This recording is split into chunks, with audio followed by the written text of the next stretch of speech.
Hello everyone. तो कैसे हो आप सभी। आज हम पढ़ने जा रहे हैं teaching strategy. As a teacher क्या क्या टीचर एक स्ट्रेटेजी अपनाता है कि बच्चों को या स्टूडेंट्स को अच्छे से समझ में आए। तो बहुत ज्यादा तरीके हैं और कौन कौन सा पुराना मेथड था, अब नया मेथड क्या आ चुका है, और टीचिंग स्ट्रेटेजीज की डेफिनेशन एग्जाम्स में आ जाएगी क्या होगी, क्या की फीचर्स रहेंगे, की पिलर्स रहेंगे, और आगे चलकर पढ़ेंगे कि पीयर लर्निंग क्या होगी एंड पीयर लर्निंग क्यों आवश्यक है, collaborative learning, cooperative learning and meaning of social context. इनके बारे में आगे चलकर आज हम पढ़ेंगे। के बाद भी आएंगे कि मैटर क्या, 4 पिलर्स बताएंगे हम। 4 पिलर कौन कौन से, लेव वाइगोत्स्की, जॉन ब्रूनर और जॉन डवे और जीन पियाजे, इन चारों के बारे में बताएंगे, इन चारों ने क्या क्या बताया है। एंड मॉडर्न टीचर रोल, आज के समय में टीचर का एक रोल क्या है, एज ए फैसिलिटेटर है या फिर क्या है, उसके बारे में भी पढ़ेंगे। एप्लीकेशन सब्जेक्ट में हम अप्लाई कैसे करेंगे। एंड ये पार्ट 2 आ गया इसका। एंड इंक्लूसिव क्लासरूम किसको कहेंगे हम एक। तो ये आज का टॉपिक रहने वाला है। आज स्टार्ट करते हैं। सबसे पहले आ जाते हैं what are teaching strategies. Teaching strategies होती क्या, शिक्षण रणनीति है क्या। इसके सबसे पहले मीनिंग की बात करें, method teacher use to help student. Teaching strategy एक मेथड है जिसके थ्रू टीचर हेल्प करता है स्टूडेंट को लर्न इफेक्टिवली बच्चा लर्न करे, एक्टिवली रहे, एक्टिवली पार्टिसिपेट करे क्लासरूम में एंड मीनिंगफुल लर्निंग करे। तो ओल्ड मेथड था जिसमें सभी चीजें स्टूडेंट को केवल बता दी जाती थी। अब ये नया मेथड है जिसमें स्टूडेंट खुद ब खुद चीजें क्रिएट करता है। लर्निंग उसको होती है, मतलब लर्निंग करा दी जाती है। एक एक्टिव लर्नर रहता है स्टूडेंट, इफेक्टिवली लर्न कराया जाता है, एक्टिव लर्नर रहेगा और मीनिंगफुल उससे मतलब कंटेंट निकलता है। बच्चा उसके बाद खुद ब खुद क्रिएट करना स्टार्ट कर देता है। एग्जाम डेफिनेशन, एग्जाम्स में आप क्या लिख सकते हो, प्लान्ड मेथड है टीचिंग स्ट्रेटेजी। एक प्लान्ड मेथड है that involve learner in A constructing knowledge, जिसमें नॉलेज को कंस्ट्रक्ट करता है, मतलब खुद ब खुद डेवलप करता है। जो जो चीजें उसको बता दी, केवल रटी रटाई चीजें नहीं बताता, उससे और ज्यादा चीजें डेवलप करता है, फिर कंस्ट्रक्ट करता है, हाइपोथेटिकल थिंकिंग करना स्टार्ट कर देता है बच्चा। की पिलर्स की बात करें कि टीचिंग स्ट्रेटेजीज के क्या की पिलर्स रहेंगे। इंटरेक्शन करना स्टार्ट करेगा बच्चा, क्लासरूम में इंटरेक्ट करेगा, एक्सपीरियंस लेगा, एक्सपीरियंस ग्रैब करेगा एंड कोलैबोरेटिव, साथ मिलकर कार्य करेगा और मीनिंगफुल सिचुएशन। मीनिंगफुल मतलब जो भी उसका आउटपुट निकलेगा, मीनिंगफुल आउटपुट निकालने की कोशिश करेगा बच्चा। ऐसे नहीं है जो उसको बता दिया गया वही चीजें आगे जाकर बता दे, नहीं, उसका मीनिंगफुल आउटपुट निकालेगा बच्चा, खुद ब खुद चीजें क्रिएट करेगा। तो इस तरीके से हमें पढ़ाना है as a teacher. Peer learning, सहपाठी अधिगम। पीयर का अर्थ होगा सहपाठी और लर्निंग का अर्थ होगा अधिगम। अधिगम मतलब लर्न करना, चीजों को सीखना। इसका मीनिंग पर आ जाता है। Meaning, student learn with each other, एक दूसरे के साथ स्टूडेंट्स लर्न करते हैं, इसमें टीचर इनको ऑब्जर्व कर रहा है। And with each other, no total dependence on the teacher, केवल डिपेंडेंट हम टीचर पर रहेंगे ऐसा नहीं है। अब बच्चे खुद ब खुद इंटरेक्ट करके एक दूसरे के साथ मिलकर चीजें सीख लेते हैं। स्टेप बाय स्टेप एग्जांपल से देखते हैं। One student explain the situation, एक स्टूडेंट सिचुएशन को एक्सप्लेन कर रहा है, अदर स्टूडेंट आस्क कर रहा है, दूसरा स्टूडेंट उससे आस्क भी कर रहा है क्वेश्चन और आगे भी ट्रांसफर कर रहा है। And together they understand the concept, ये सभी साथ मिलकर कॉन्सेप्ट को अंडरस्टैंड कर लेंगे। जैसे एग्जांपल किसी दो बच्चे का ले लेते हैं।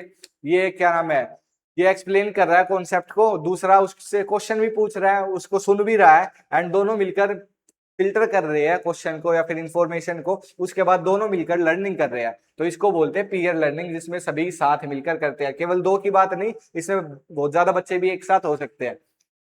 नेक्स्ट आ जाते हैं, why peer learning is work.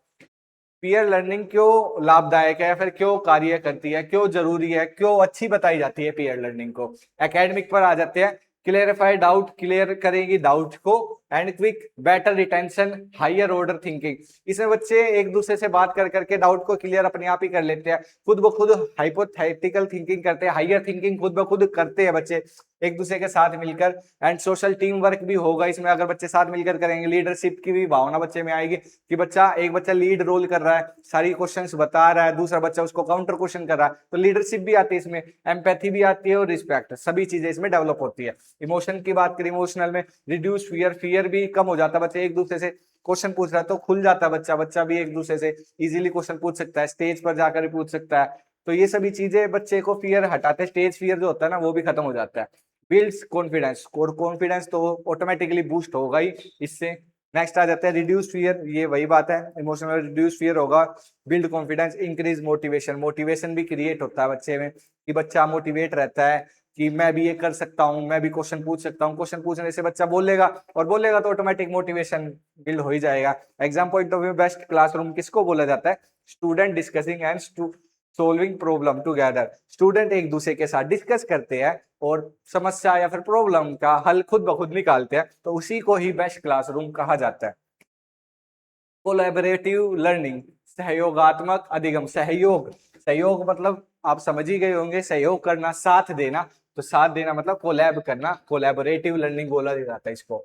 Meaning की बात करें, working together to active a common goal, sorry to achieve a common goal, achieve करना कॉमन गोल को, कॉमन गोल जो सभी का एक कॉमन गोल है, सभी मिलकर कर रहे, कोलैब कर रहे, सहयोग करेंगे एक दूसरे, गोल अगर कॉमन है, सभी को वही चीजें हासिल करनी है, या फिर एक ट्रॉफी के लिए लड़ रहे हैं तो टीम एक साथ मिलकर लड़ेगी, जैसे फुटबॉल का मैच है तो सभी एक साथ मिलकर ही मैदान में उतरेंगे या फिर गेम खेलेंगे, तो कोलैबोरेटिव कहा जाता है उसको, कोलैब करना, एक साथ मिलकर करना, कॉमन गोल को अचीव करना। रूल आएगा इसका, everyone contribute equality, there is no fix leader, इसमें कोई फिक्स लीडर नहीं होगा, सभी का कंट्रीब्यूशन इक्वल रहेगा, जैसा कि इसमें बताया गया है। एग्जांपल पर आ जाते हैं, प्रिपरेशन ए ग्रुप प्रोजेक्ट बना रहे हैं बच्चे, एंड ईच ब्रिंग आइडिया, सभी आइडिया दे रहे हैं, together they create one project, सभी ने मिलकर केवल एक ही प्रोजेक्ट बनाया, सभी मिलकर आइडिया दे रहे हैं, तो इसको बोला जाता है कोलैबोरेटिव लर्निंग। सहयोगात्मक अधिगम,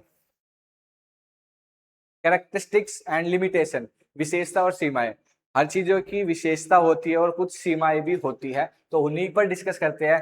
सबसे पहले आ जाते हैं कैरेक्टरिस्टिक्स पर।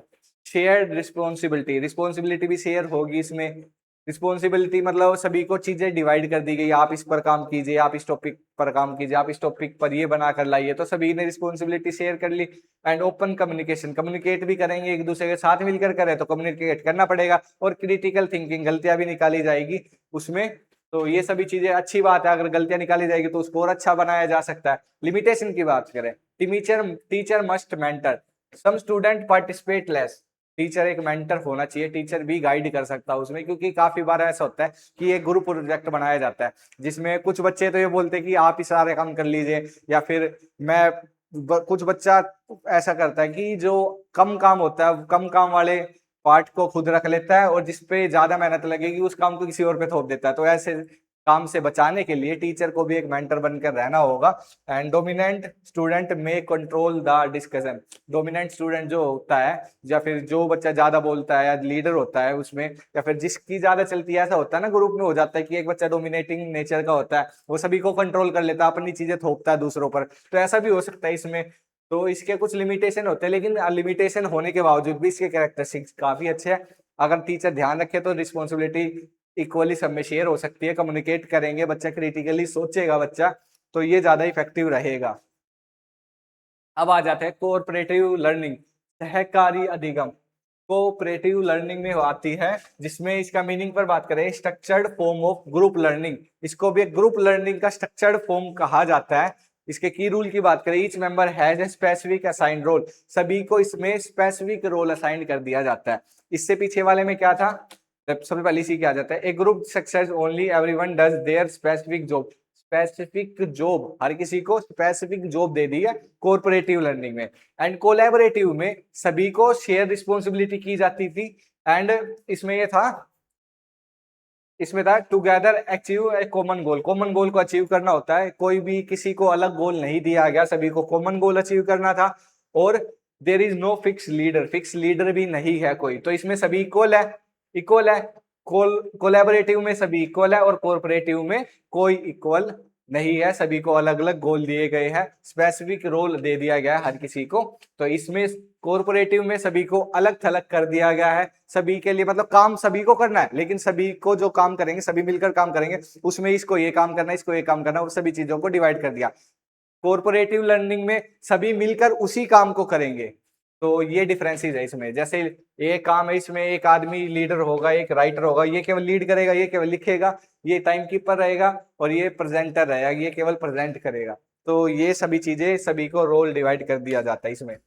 एग्जाम टिप्स और इन दोनों में क्या क्या होगा डिफरेंसेस, अभी मैंने तो मोटा मोटा बता ही दिया आप लोगों को, बेसिक चीजें बता ही दी है। अभी आप लोग इसमें देख लिए, इसमें फिक्स स्ट्रक्चर है, कोलैबोरेटिव में कोलैब करना, कोलैब मतलब साथ करना। कॉर्पोरेट, कॉर्पोरेट जैसे होता है ना, कॉर्पोरेट जॉब वगैरह होती है, उसमें हर किसी को एक एक जॉब के अंदर एक एक चीजें असाइन कर दी जाती है कि आप यही चीजें करेंगे। ये हाईली स्ट्रक्चर्ड होता है। ये तो फ्लेक्सिबल स्ट्रक्चर होगा कि कभी कोई कर रहा कभी कोई कर रहा, कोई भी फिक्सेशन है ही नहीं, इसमें स्ट्रक्चर्ड वे में सारी चीजें होगी। इक्वल शेयर और कंट्रीब्यूट, सभी इक्वल काम करेंगे, शेयर कंट्रीब्यूट रहेगा। सभी स्पेसिफिक रोल असाइन, सभी को स्पेसिफिक रोल असाइन कर दिए जाएंगे। इसमें शेयर रिस्पॉन्सिबिलिटी की जाती है, लेकिन ऐसा नहीं है कि आप केवल यही काम करेंगे, डिवाइड नहीं किया गया। इंडिविजुअल अकाउंटेबिलिटी एम्फेसाइज, सभी को अलग अलग चीजें, आप इसके जवाबदेही हो, आपको केवल ये काम दिया गया, आप यही काम करोगे, इसमें ये बोला गया। ओपन डिस्कशन होता रहता है, सभी बात करते रहते हैं। एंड प्लान्ड इंटरेक्शन, इसमें इंटरेक्शन होगा प्लान तरीके से, जब इसका ये काम पूरा हो जाएगा तब ये आकर ये बताएगा, इसका काम ये कंप्लीट हो जाएगा तब ये आकर बताएगा। इसमें सभी कभी भी डिस्कस कर सकते हैं क्योंकि सभी मिलकर कर रहे हैं। Teacher give journal guidance, teacher ने जर्नल गाइडेंस दी कि सभी को मिलकर ये प्रोजेक्ट बनाना है। ये जैसे कि कुछ भी दे सकते हैं, डैम का मॉडल बनाना, तो डैम का मॉडल सभी को मिलकर बनाना है। इसमें ऐसा दे दिया जाएगा कि आपको केवल ये पार्ट बनाना, आपको केवल ये पार्ट बनाना है। Teacher closely mentor activity, monitor activity, इसमें मॉनिटर करता रहता है टीचर एक्टिविटी को, जिसमें अलग अलग सभी को दे दिया जाता है काम, तो इसमें मॉनिटर करना पड़ेगा। तो ये था इन दोनों में difference. Meaningful social context, meaningful social context कब होगा, या फिर बच्चा चीजों को अच्छे से कब सीखेगा, जब रियल लाइफ से उसको चीजें कनेक्ट करके पढ़ाई जाएगी, या फिर जो चीजें उसको पढ़ाई जा रही है उसका पर्पस क्या है, या फिर ये चीजें सीखने से बच्चा सीखेगा क्या, बच्चे के दिमाग में यही क्वेश्चन आएगा, तो वो चीजें पहले उसको बताना होगा। Child learn best when the learning connect to daily life, learning को कनेक्ट करेगा अपनी डेली लाइफ से, कल्चर से और सोसाइटी से। अपनी जिस सोसाइटी में रह रहा है उसी के एग्जाम्पल उसको दिए जाएंगे, या फिर तुम्हारी सोसाइटी में तुम्हारे कल्चर में ये चीजें इन्फॉर्मेशन तुम्हें काम आएगी आगे चल के, वो चीजें बच्चे को पता होगी तभी वो उसमें पढ़ेगा या फिर इंटरेस्ट दिखाएगा। वाइट वर्क ये काम क्यों करता है, student must understand why they are learning something, student को पता होना चाहिए कि वो लर्न क्यों कर रहा है। तो एग्जाम्पल भी दे सकते हैं, teacher fraction by slice, sorry teacher teaching fractions by slice से रियल पिज्जा, वास्तविक पिज्जा काटकर भिन्न पढ़ना, ये सभी चीजें भी एग्जाम्पल के थ्रू समझाया जा सकता है। नेक्स्ट आ जाते हैं अब हम, वाई मतलब ये मैटर क्यों करता है आज के समय, ये महत्वपूर्ण क्यों है हमारे लिए, ये मैटर क्यों करता है। कोर कैरेक्टरिस्टिक्स इसकी क्या होगी, रियल लाइफ लर्निंग, इससे रियल लाइफ से भी लर्निंग होगी, बच्चा रियल लाइफ से कनेक्ट करेगा सबसे पहले फैमिली, सोसाइटी या रियल वर्ल्ड, इसके अराउंड ही इसकी लर्निंग घूमेगी, तो बच्चा चीजें सबसे पहले सीखेगा। बच्चे के सबसे क्लोज में उसकी फैमिली होती है, फिर उसकी सोसाइटी होती है, फिर रियल वर्ल्ड आता है, तो सबसे पहले कोशिश की जाती है फैमिली से कनेक्ट की जाए, या उसके बाद सोसाइटी, और देन फिर रियल वर्ल्ड से चीजें कनेक्ट की जाए।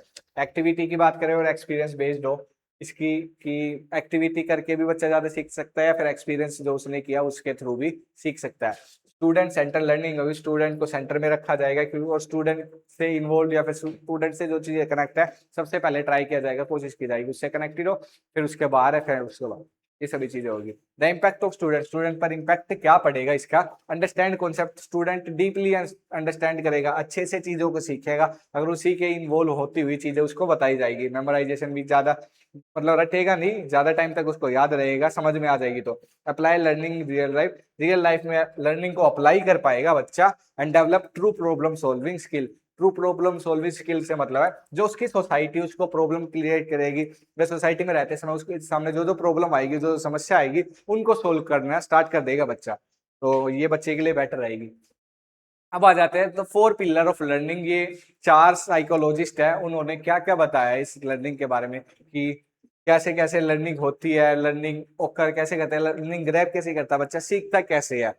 लेव वाइगोत्स्की के बारे में आते हैं, लर्निंग ओकर थ्रू सोशल इंटरेक्शन सोसाइटी, लेव वाइगोत्स्की ने सोशल और लैंग्वेज इन पर ध्यान दिया, इनके बारे में बताया। तो लेव वाइगोत्स्की बता रहे कि बच्चा सोसाइटी के साथ इंटरेक्ट करता है उसके बाद लर्निंग करता है, विदाउट सोसाइटी के बच्चा कुछ नहीं सीख सकता। जॉन ब्रूने की बात करें, लर्निंग थ्रू डिस्कवरी, लर्निंग जब होगी जब बच्चा डिस्कवर करेगा। टीचर प्रोवाइड स्कैफोल्डिंग, टीचर केवल उसको सहायता दे सकता है। स्कैफोल्ड का अर्थ होता है, स्कैफोल्ड में होता है कि बच्चे को केवल सहायता इतनी दे दी जाए कि वो बच्चा उस काम को कर सके, केवल बच्चे को थोड़ा सा सपोर्ट दिया जाता है, उसके बाद वो सपोर्ट को हटा लिया जाता है, स्कैफोल्ड उसी को बोला जाता है। आ जाते हैं थर्ड नंबर पर, थर्ड पिलर जॉन डुवे था लर्निंग बाय डूइंग, बच्चा खुद चीजों को कर कर सीखता है। Must connect with society, society से स्कूल को कनेक्ट करना चाहिए हमें, बच्चा तभी चीजों को करेगा, उसके बाद अच्छे से लर्निंग होती है। और वहीं जीन पियाजे जो फोर्थ साइकोलॉजिस्ट है, चिल्ड्रन कंस्ट्रक्ट नॉलेज, चिल्ड्रन खुद ब खुद नॉलेज कंस्ट्रक्ट करता है, खुद ब खुद एनवायरनमेंट से नॉलेज बनाता है, उसको मतलब एक्टिव लर्नर कहा गया है स्टूडेंट को। थ्रो एक्सपीरियंस, बच्चा एक्सपीरियंस करता है सोसाइटी के साथ, उसके बाद चीजें सीखता है। तो ये 4 पिलर थे, ये 4 साइकोलॉजिस्ट थे जिन्होंने लर्निंग के बारे में बताया है। और ये डिफरेंसेस भी काफी बार पूछा जाता है एग्जाम में, कोई भी टर्म दे दी जाएगी या कोई सी की भी डेफिनेशन उठा कर दे दी जाएगी, पूछा जाएगा कि ये किस वो साइकोलॉजिस्ट ने बताया है। मॉडर्न टीचर रोल, आज के समय में हमारा रोल क्या है एज ए टीचर, या आपका रोल क्या होगा बच्चे को पढ़ाने में? आप एक मॉडर्न टीचर कहलाओगे, सीधी सादी बात है, जो आज के समय में बच्चों को एडवांस्ड तरीके से पढ़ाएंगे। The teacher is a, teacher क्या है? फैसिलिटेटर है, फैसिलिटी प्रदान करता है केवल। टीचर गाइड करता है बच्चों को। एंड ऑब्जर्वर है, केवल ऑब्जर्व करेगा, बच्चे खुद ब खुद लर्निंग कर रहे हैं। एंड मोटिवेटर है, केवल उनको मोटिवेट करेगा, फैसिलिटेट करेगा। ये सभी रोल रहेंगे आपके। मेक द प्रोसेस इजी, हम प्रोसेस को इजी करेंगे as a facilitator, as a guide.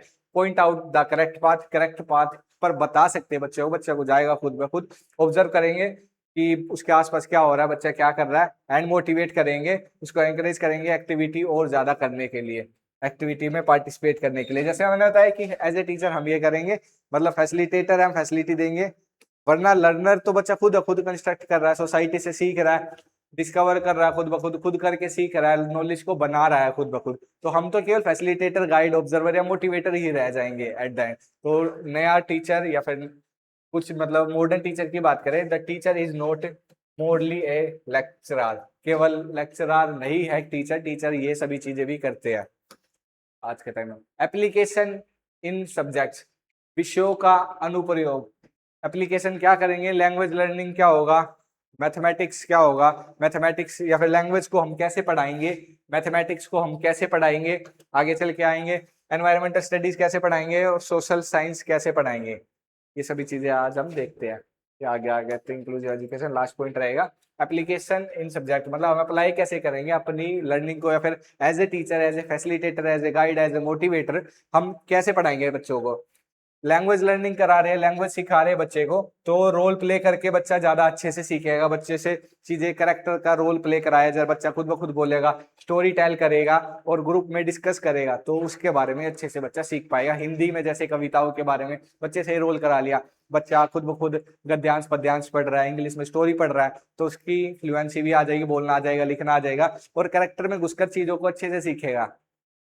Mathematics की बात करें, शॉपिंग एक्टिविटी करा ली, जैसे एक्टिविटी लर्निंग बाय डूइंग कराना ना, बच्चों को करा कर सिखाना है, तो शॉपिंग एक्टिविटी करा दी बच्चों को कि जैसे शॉपकीपर बना दिया, इतने पैसे आपको दिए गए तो आप कितने पैसे रिटर्न लोगे, ये सभी चीजें मैथमेटिक कैलकुलेशन सिखाई दी जाएगी बच्चे को। मेजरमेंट द क्लासरूम, क्लासरूम को मेजर भी किया जा सकता है कि एक फीता ले जाए, जिसको बोलते हैं मतलब स्केल ले जाए, इंची टेप ले जाए, उससे बच्चे नाप भी सकते हैं क्लास को, मेजरमेंट करेंगे। मैथ बेस्ड गेम, मैथमेटिक्स जिसमें पूछी जाती है, क्यूब वगैरह, इन सभी के गेम्स वगैरह खिला दिया जाए, स्क्वायर एरिया वगैरह निकालना किसी भी चीज का, डायमेंशन दे दिया जाए, तो ऐसी एक्टिविटी भी हम करा सकते हैं। एप्लीकेशन अब आ जाते हैं पार्ट 2 में। इसमें एनवायरमेंटल स्टडीज, ईवीएस हम कैसे पढ़ा सकते हैं, ईवीएस में फील्ड ट्रिप भी ले जा सकते हैं बच्चों को, जिस मतलब आसपास गार्डन के बारे में पढ़ाया जाए तो गार्डन में ले जाए, एंड नेचर के बारे में बताना है, ज्यादा दूर ले जाने की आवश्यकता नहीं, इससे टाइम भी ज्यादा लगेगा, आसपास में बता दो, गार्डनिंग सिखानी है तो एनवायरमेंटल स्टडीज भी पढ़ा सकते हैं। सोशल साइंस की बात है, मॉक पार्लियामेंट, पार्लियामेंट के बारे में भी बता सकते हैं, पार्लियामेंट बनवाई भी जा सकती है, मतलब बनवाना इन द सेंस कि रोल प्ले करवाना बच्चों से पार्लियामेंट का, पार्लियामेंट लेके भी चले जाए, डिबेट करवानी हो, कम्युनिटी सर्वे, कम्युनिटी में सर्वे होता है वो कैसे होता है, इसमें किस किस चीजों का ध्यान होता है, तो रोल प्ले करा लिया, या एक एक चीज बारीकी से बताई दी जाती है बच्चों को। तो ये तरीके हैं as a teacher, as a guide, as a facilitator, as a motivator हम लोग समझा सकते हैं बच्चों को। द इंक्लूसिव क्लासरूम, ये सभी चीजें आज हमने पढ़ी है। इंक्लूसिव क्लासरूम तभी कहलाएगा जब आज जो हमने पढ़ी peer learning, collaborative learning, cooperative learning, और कॉन्टेक्स्ट में हम जाकर कैसे समझाए बच्चे को, रियल लाइफ से कैसे इंटरेक्ट कराए, ये सभी चीजें अगर हम करेंगे एज ए टीचर, जो हमने रोल बताए उन सभी को फॉलो करेंगे, तो इंक्लूसिव क्लासरूम क्रिएट होगा, उसमें सभी बच्चे पार्टिसिपेट करेंगे, भले किसी भी सोशल बैकग्राउंड से हो, किसी भी डिसेबल्ड हो या मेन स्ट्रीम में, सभी बच्चों को पार्टिसिपेट कराना हमारा कार्य है। द डायनेमिक होगा, strategies ensure equal participation, equal participate होगा सभी का, उसी को इंक्लूसिव क्लासरूम या समावेशी कक्षा कहेंगे। स्लो लर्नर हो, गिफ्टेड लर्नर हो, लर्न चिल्ड्रन विद डिसेबिलिटी हो, डिफरेंट लैंग्वेज लर्नर, जैसे अलग अलग एरिया से आते हैं, माइग्रेट करके आते हैं बच्चे, या किसी का पेरेंट्स का ट्रांसफर हो गया, वॉर वगैरह के कारण एक दूसरी जगह आ गए बच्चे, तो उनकी लैंग्वेज दूसरी है, हमें उनके लिए मदर टंग में भी चीजें सिखाने की कोशिश करनी चाहिए। ऐसा नहीं है कि हम अपनी लैंग्वेज उन पर थोपे। तो इंक्लूसिव क्लासरूम तभी कहलाएगा जब हम उनको फैसिलिटी प्रदान करेंगे। स्लो लर्नर हो, धीरे पढ़ रहा है तो भी उसको सिखाएंगे, उसके पेस में सिखाएंगे, उसको तरीकों में चेंज करेंगे, ना कि करिकुलम में। गिफ्टेड लर्नर जो ज्यादा एडवांस है उसके लिए उसके अकॉर्डिंग चीजें प्रोवाइड करने की कोशिश करेंगे। चाइल्ड विद डिसेबिलिटीज है, डिसेबिलिटी को भी हम प्रोवाइड करेंगे, एक special educator, counsellor, resource room या फिर टूल्स प्रदान करेंगे ताकि वो भी मेन स्ट्रीम में आकर पढ़ सके। डिफरेंट लैंग्वेज लर्नर जैसे बताया बाहर के लर्नर हो देगी। तो कैसी लगी क्लास? ऐसे ही और कंटेंट के लिए मेरे साथ बने रहिए। Thank you so much and take care.